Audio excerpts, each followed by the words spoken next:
खूनी रहस्य एपिसोड 1। रात का अंधेरा गहराता जा रहा था और मौसम भी भारी था।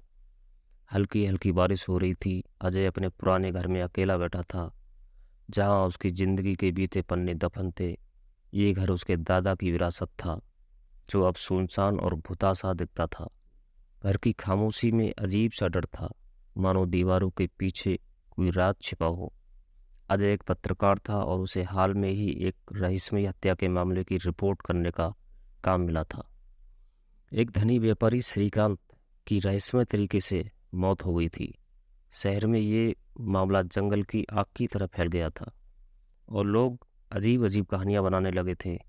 कोई कहता कि ये आत्महत्या है, तो कोई इसे तंत्र मंत्र का नतीजा मानता था। लेकिन अजय को शक था कि मामला इतना सीधा नहीं था। अजय ने ठान लिया कि वह इस मामले की तह तक जाएगा। उसे मालूम था कि ये साधारण हत्या नहीं थी, क्योंकि श्रीकांत के पास बहुत से दुश्मन थे। उसने अपनी तहकीकात शुरू की और कई सबूत जुटाए, लेकिन सारे सबूत उसे एक अजीब पहेली में उलझा रहे थे। हर बार जब वह किसी सुराग के करीब पहुंचता, कुछ ऐसा होता कि मामला और भी उलझ जाता था। एक रात जब अजय श्रीकांत के घर गया, तो उसे वहां कुछ अजीब महसूस हुआ। घर के अंदर एक अजीब सी बू थी और फर्श पर पड़े धूल के बीच उसे एक छोटा सा कागज का टुकड़ा मिला। उस टुकड़े पर किसी का नाम लिखा था, किरण। अजय चौंक गया। मैं जानता था कि यह नाम श्रीकांत की पत्नी का था, लेकिन कुछ साल पहले उसकी रहस्यमयी परिस्थिति में मौत हो गई थी। अजय ने कागज को और बारीकी से देखा। उस पर किसी पुराने खून के धब्बे थे। तभी उसे लगा कि वह बहुत बड़ा छिपा हुआ सच खोलने जा रहा है। उसने अपने दोस्त और पुलिस अधिकारी विजय को फोन किया और उसे तुरंत वहां बुलाया। विजय ने आकर कागज को देखा और उसे जांच के लिए भेजने का फैसला किया। तभी एक आवाज आई। घर के अंधेरे कोने से किसी के कदमों की आहट सुनाई दी और अजय और विजय दोनों चौंक गए। वे तुरंत उस दिशा में भागे जहां से आवाज आई थी। घर के दूसरे हिस्से में पहुंचकर उन्होंने देखा कि वहां एक दरवाजा था, जो पहले कभी नजर नहीं आया था। दरवाजा बहुत पुराना था और उसमें लगे ताले पर जंग लग चुकी थी।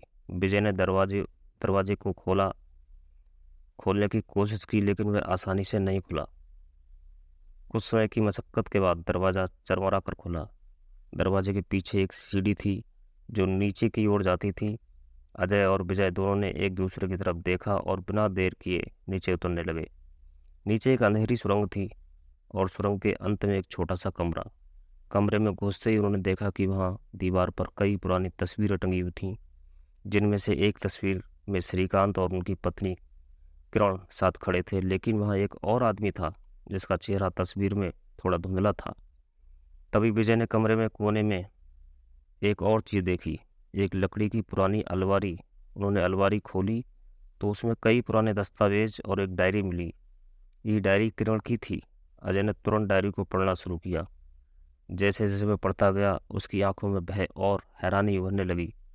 डायरी में लिखा था कि किरण को अपने पति पर शक था कि वह किसी और औरत के साथ संबंध रखता था और वह इस बात को लेकर परेशान रहती थी। आखिरी पन्ने पर लिखा था कि श्रीकांत ने किरण की हत्या कर दी थी। उसकी मौत एक दुर्घटना नहीं थी, बल्कि श्रीकांत ने उसे जानबूझकर मार डाला था। लेकिन किरण की आत्मा ने कसम खाई थी कि वह वापस आएगी और बदला लेगी। अजय और विजय दोनों को समझ में आ गया था कि श्रीकांत की मौत एक रहस्यमय ताकत के हाथों हुई थी। शायद किरण की आत्मा ने ही उसे मारा था। लेकिन मामला यहीं खत्म नहीं हुआ था। तभी कमरे के दरवाजे पर एक परछाई दिखाई दी। दोनों ने पीछे मुड़कर देखा और उनके शरीर में सिरहन दौड़ गई। वह परछाई एक औरत की थी, लंबे सफ़ेद साड़ी में लिपटी हुई।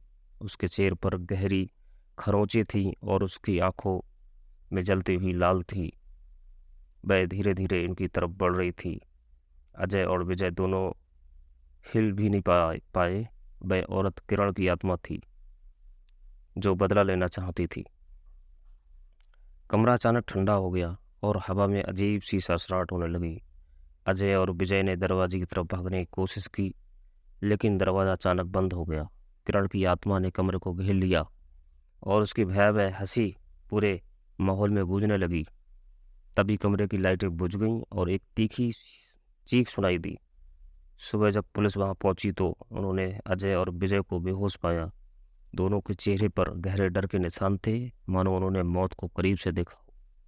लेकिन कमरे से कोई औरत नहीं मिली, केवल एक पुराना पन्ना फर्श पर पड़ा था जिस पर खून से लिखा था, मैं लौटूंगी। शेष नेक्स्ट एपिसोड में।